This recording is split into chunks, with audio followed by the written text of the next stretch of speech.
Welcome back to Superbly Said. Advanced English vocabulary and phrases. Exactly.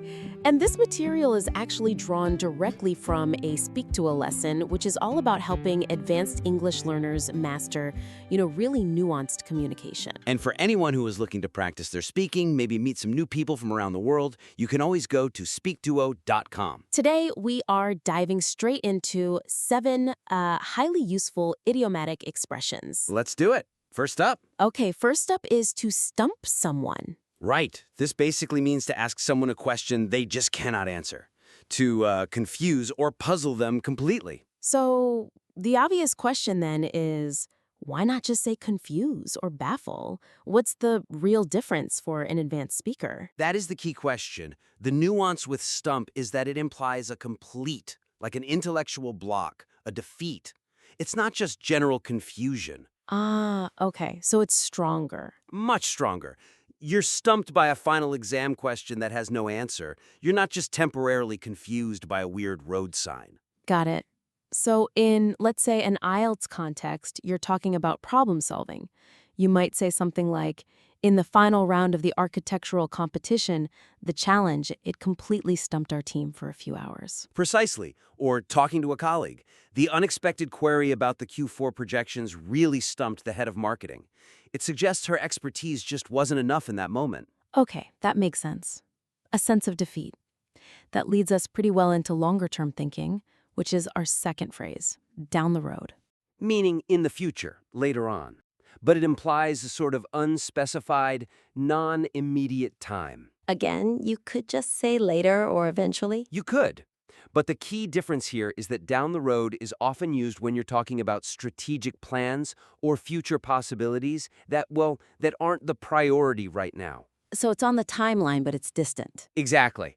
It's foreseeable, but not close. Okay, so a work example would be a boss saying, while the acquisition is tempting, we need to focus on operations now. We can revisit that merger down the road. Perfect. And for an IELTS question about future goals, you can show strategic thinking. How so? You could say, I'm committed to this role, but down the road, I anticipate leading my own nonprofit organization. It shows a planned future, not just a vague hope. Right. Okay, next up. To let something slip. This one means to reveal a secret or some piece of information accidentally, unintentionally. So how is this different from to leak or to disclose? That seems like the critical distinction. It is. To let slip really emphasizes the accidental, often minor nature of the error. The information just kind of escaped, usually in a casual chat. Whereas leaking sounds deliberate, malicious even. Exactly. Leaking implies a serious breach of trust. Letting something slip is more of a mistake. Okay, so in a professional setting, an example might be, I accidentally let slip the price point during my call with the vendor. Yeah, followed by, I hope finance doesn't mind. It was a mistake, an error of distraction, not an intentional act. And for IELTS, maybe talking about communication skills? Sure. I find it challenging to keep sensitive information private. I often worry that I might let something slip about company plans during informal team lunches. Okay, moving on. Our fourth phrase is to sign off on something. Meaning to give official approval? This one usually implies some kind of high-level authorization is needed. So it's more than just approve or okay. Oh, much more. The formality is what elevates it. To sign off strongly suggests a bureaucratic or formal process that requires a final, high-authority endorsement.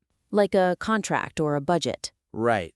It's not just your boss approving your travel expenses. It's the end of a long, formal chain.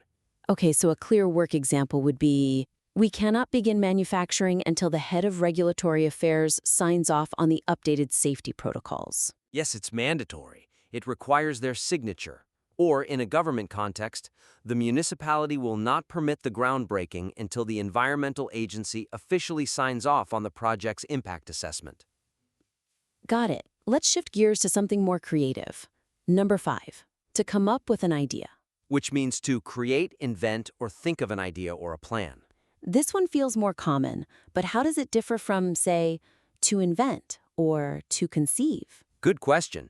To come up with usually suggests successfully generating a solution or a novel concept, often in response to a specific need.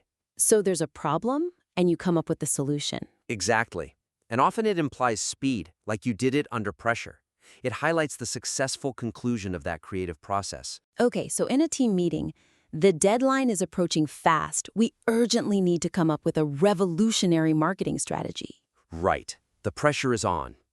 Or for an IELTS question about personal skills, my strength lies in my ability to quickly come up with original ideas for complex problems when under pressure.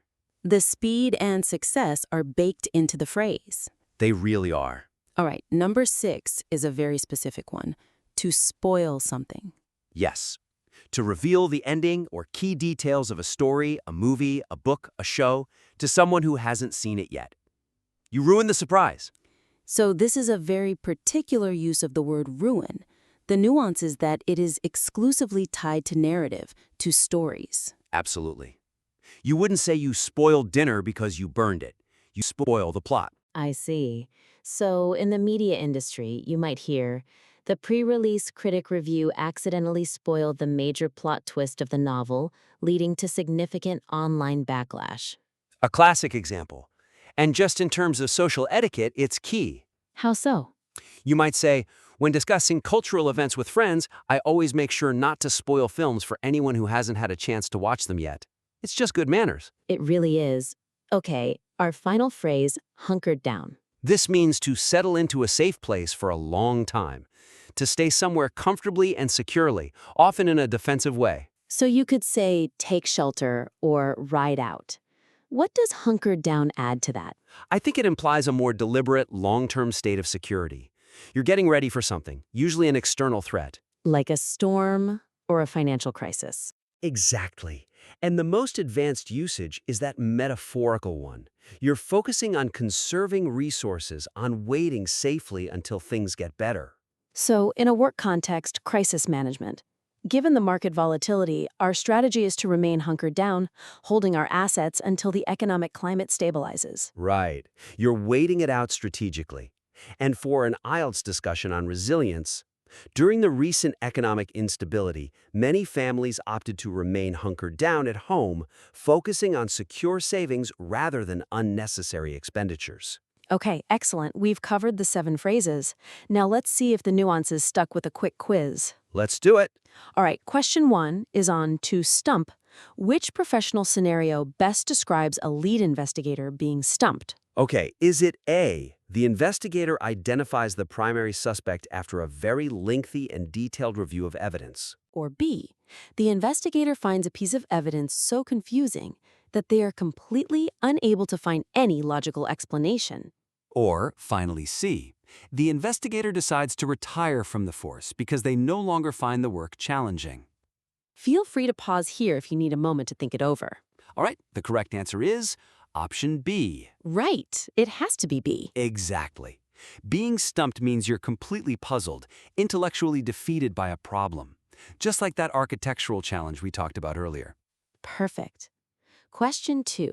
This one is about down the road. If a CEO says a merger might happen down the road, what's the most accurate interpretation? Is it A, the merger is being finalized and will be completed by the end of the week? B, the merger is not a current priority and will be reconsidered at an unspecified point in the relatively distant future? Or C, the merger has been officially canceled because the board refused to sign off on it? Take a moment to think about that strategic, future, but not now meaning. And the answer is B. Yes, option B. Down the road refers to the future, but not immediately. It's about postponing a big strategic decision. Okay, quiz question number 3. Testing, letting something slip. In a corporate setting, which action is letting something slip? Option A, accurately describing product features during a planned press conference. Option B, unintentionally mentioning a secret release date during a casual conversation with a colleague. Or option C, deliberately leaking confidential blueprints to a rival company for a reward. Pause here if you need more time. Remember to think about the intention. The correct answer is option B. Definitely. The accidental nature is the whole point. Exactly. Letting something slip is all about revealing information by mistake, usually in an informal setting. All right, question 4 uses signs off on. What's the main implication when an environmental agency signs off on a new project? Is it A, the agency has granted its official approval, indicating the project meets all legal and ecological standards? Or B, the agency has issued a formal warning that the project will cause irreversible damage? Or C, the agency has requested a 6-month extension to complete its internal review? Think about the formality and authority implied by that phrase. The correct answer is option A. It has to be. Right. To sign off on means to give that formal, official approval. It signifies the end of a long bureaucratic process. Okay, next question. Number 5 explores come up with. Which person has come up with a revolutionary marketing strategy? Is it A, an employee who meticulously follows a pre-existing campaign plan? B, an executive who manages to invent an entirely original way to reach a new demographic? Or C, a consultant who provides a standard list of common industry practices? Think about the successful act of creation here. The correct answer is B. Option B for sure. To come up with emphasizes creation or invention, successfully generating a novel solution to a problem. Got it. Question 6 focuses on spoiling. If a reviewer is accused of spoiling a mystery novel, what did they most likely do? Option A, they criticize the author's writing style as too dense. Option B, they revealed the identity of the murderer, ruining the surprise. Or option C, they praised the book's themes but said the character development was weak. This one tests that very narrow context we discussed. And the answer is? Option B, Yes, definitely B. to spoil refers specifically to ruining the surprise of a narrative, like revealing who the killer is. All right, our final question, number 7, testing hunkered down. During a period of severe economic instability, a family that remains hunkered down is most likely doing what? A, spending their life savings on luxury items and international travel. B, settling into a secure and frugal lifestyle at home, protecting their resources until things improve? Or C, actively looking for a new home in a different country where the cost of living is lower. Pause and consider the defensive, long-term nature of this action. The correct answer is Option B. B. It has that sense of waiting it out. Exactly. Hunkered down means settling into a safe, secure, defensive position for a while, usually to conserve resources during a tough time. So that was 7 key expressions today. To stump, down the road. What else did we have? To let something slip, to sign off on, to come up with. Right. And to spoil and hunker down. I think the key for all of them is really focusing on those subtle differences. Absolutely. That's what elevates your English fluency. So keep using these in your daily practice, especially in professional contexts. It's really the fastest way to make them feel natural.